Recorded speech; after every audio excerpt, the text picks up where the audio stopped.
Hi guys, good morning na naman, good afternoon and good evening to all of you. At update tayo guys sa aming renovation sa aming tindahan. So ngayon araw ng Friday, ang daming kaganapan natin. So kahapon maaga kaming nag-close kasi birthday ng aking anak na babae.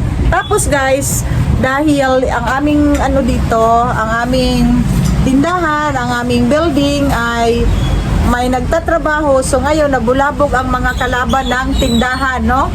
Yung mga kalaban natin na always naninira ng ating paninda. So ang aking tindahan dito ay ina-attack talaga guys ng mga daga. So ang daming mga namin dito na binubutasan, mga paninda, yung mga tuyo, yung aking egg ay binabasag yung aking egg, and then yung aking mga candies, meron pa rin akong candies. Yan yung mga natin sa likod ko. Meron tayong lollipop. Meron pa akong natitirang dito. Dahil kuha na ni mo tong kuan, curly tops. Gabi ang curly tops. Asa man? Napa ba? So ito guys ay binubutasan din ng mga daga guys, no? Nakasabit ito diyan sa dito sa may gardenia na display wrap. Ito ay binubutasan. Tapos kung nakikita nyo ang aking mga ang aking mga tomato sauce, yung ating mga ricados ay nakalagay sa sa box. Kasi pag gabi ay tinatakpan namin yan siya dahil ang dami nang nabutas guys, mga silverson na malaki, pati na yung mga mga mantika dyan, may nabutas na dalawa. So nagwawala talaga ang mga daga dito kasi nabulabog sila dahil ang apat na door na pinaparintahan ay may nagtatrabaho, so nabulabog yung kanilang tahanan siguro. So dito nagwawala everyday, maraming binubutasan at ang dami naming trabaho pag mag-close na kami dahil lahat yan guys ay nilalagay namin sa carton. Pati na yung mga pansit canton ko at mga bihon nilalagay na rin namin sa mga sa carton para hindi siya mabutasan ng mga daga dahil malaki na ang guys, malaki na ang lugi ko, ang dami ko ng stocks na nabutas, binubutasan ng mga daga. So yan yung at umuulan-ulan pa, so hindi matuloy-tuloy ang trabaho ng panday na nagtatrabaho dito sa building nila ni Mr. Okay, at meron tayong delivery. Hindi sana ako magpa-deliver ng mga Nature Spring. Unsa ya day? Palm oil 2 kilo. Sige mag sa ata. Magposo sa ata. Okay guys. May bumili ng 2 kilo na mantika. So ako talaga nagre-repack kasi hindi pa masyadong si Marisa mag-repack ng 1 kilo. Baka mangayabo ang mantika. Okay, at si Mr. ay kumakain dyan. Sama niya? Matatapon. Tagalog sumayabo. Kasi si Isay guys, si Marisa ay taga Luzon yan siya, taga Tagaytay, na nakapag-asawa ng Bisaya dito sa Davao. So Bisaya na rin siya, pero Tagalog gihapon. Okay, so kahapon meron din akong delivery. Yan guys ng Coke. Yan guys, taka-promo yung Coke natin na 1.5. 1.75 yan siya, and then ang presyo ay 1.5 ang presyo niya, 720. So medyo dinagdagan namin ng 5 pesos ang benta namin, so nagiging 85 kasi 1.75 siya. So dyan na lang tayo bumabawi sa mga kinakagat ng mga daga, no? Yan talaga ang problema natin pag may sari-sari store tayo. Kaya nga sabi ni Mr., mas mabuti pa ang meat shop kasi yung mga paninda. Si Charon, wala pa. Wala mi si Charon. Naon tayo may dagang lutuunon, pero way mo luto. Kaya ka na mga panit ba sa among karne nga gigaling. Daghan na kami natigom dire, nya wa may muluto. Dire sa panubay diha. Okay. So, diyan na lang tayo bumabawi mga sis kasari dahil yan talaga ang problema natin sa ating tindahan, yung mga daga talaga. Kahit na malinis yung tindahan nyo guys, no, meron talagang mga daga. So ilang na kaya ang napatay namin ng mga daga dito. Ilang mga daga na daghan na kay mig panghiluhan diri, panghiluan, pang trap. Pero mag trap ta magpalit sa gutagkuan pang kanang pang-trap. Magkuhan punta. So nag-migrate ang mga ilaga diri sa mong tindahan. Sus Ginoo ko, grabe kada adlaw gyud.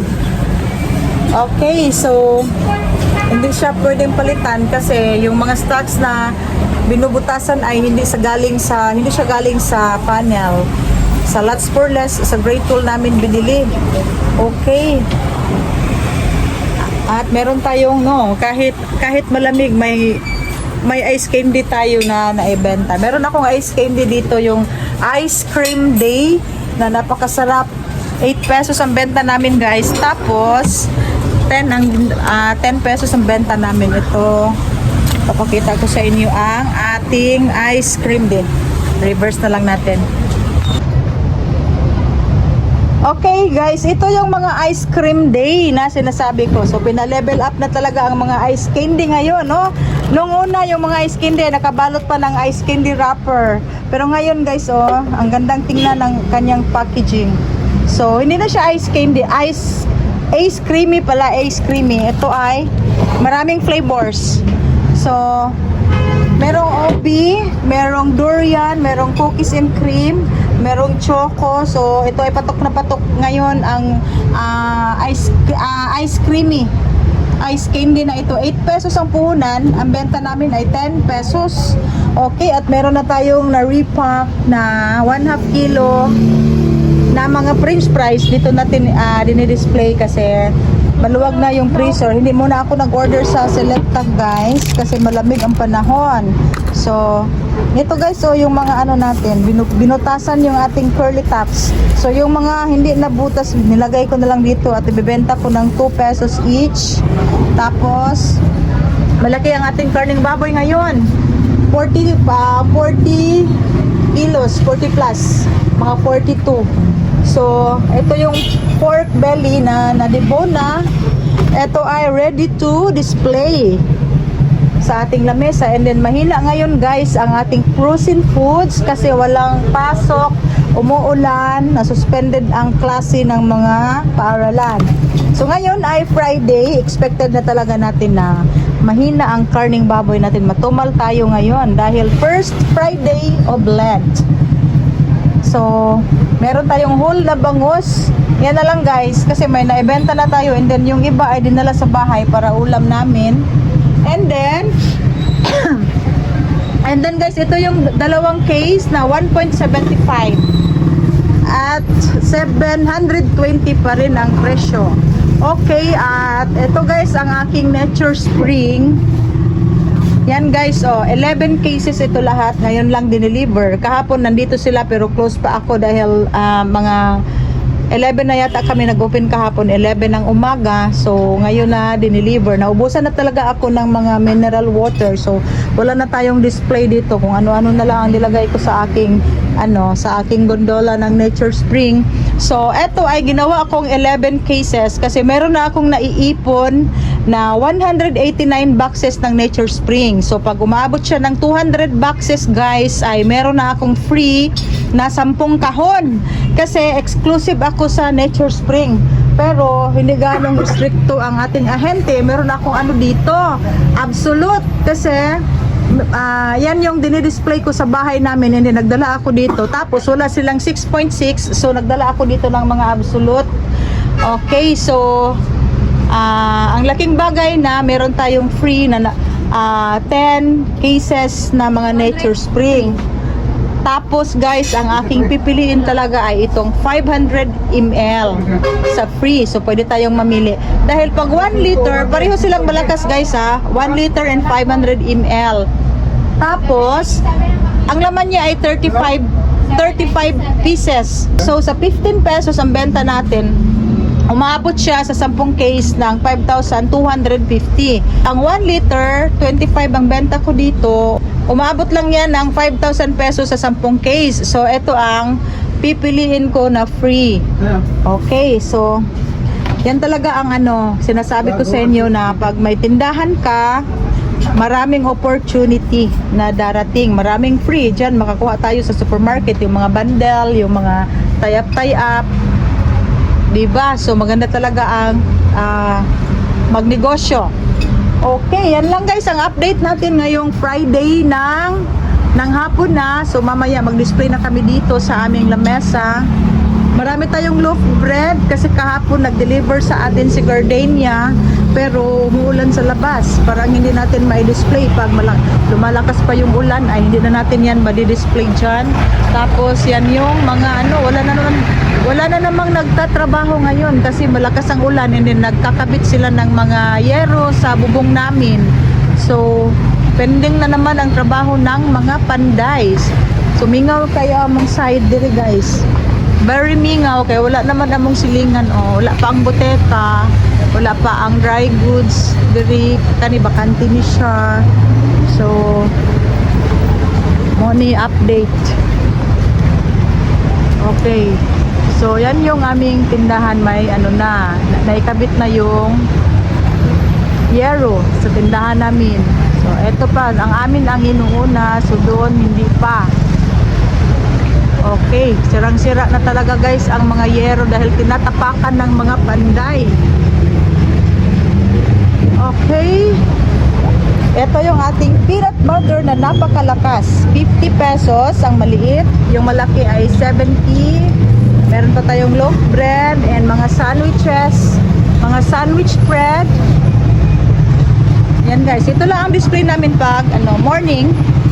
Pero tatanggalin namin ito dahil mag-display na kami sa aming karning baboy and mga manok, mga hotdog. So yung kukumama natin guys ay safety na talaga natin. Kailangan safety yan dahil malaki ang ating kapital dyan. So nakabox pa yan siya, hindi na namin tinanggal. Tapos ito pa. So paggabi ito lang ang kasi hindi yan kayang butasan ng mga animal talaga. Okay. Ang pancit canton pud mag-deliver kana guys. Naanuhan gud ko sa mga oil, mahal pa naman ang mga Baguio na coconut oil. Okay guys, yan lang ang update natin, and happy selling mga sis Kasari, and thank you so much sa aking mga bagong subscribers and mga viewers. Thank you talaga, and happy selling. So walang tindahan, magtindahan na kayo mga Kasari dahil may pera talaga sa sari-sari store. Malakas man o hindi malakas, may bumibili talaga.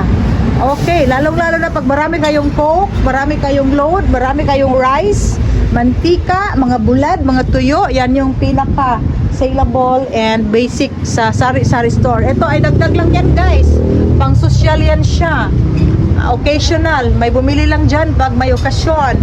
Tapos ito, ang pinaka saleable ay coke, bigas, mga ulam, pang-ulam, mga palamig talaga. Marami tayong Yakult, maraming Yakult. Ito ang laman ng ating malaking chiller. Yan guys, Okay, thank you so much for watching again my YouTube channel. Bye bye.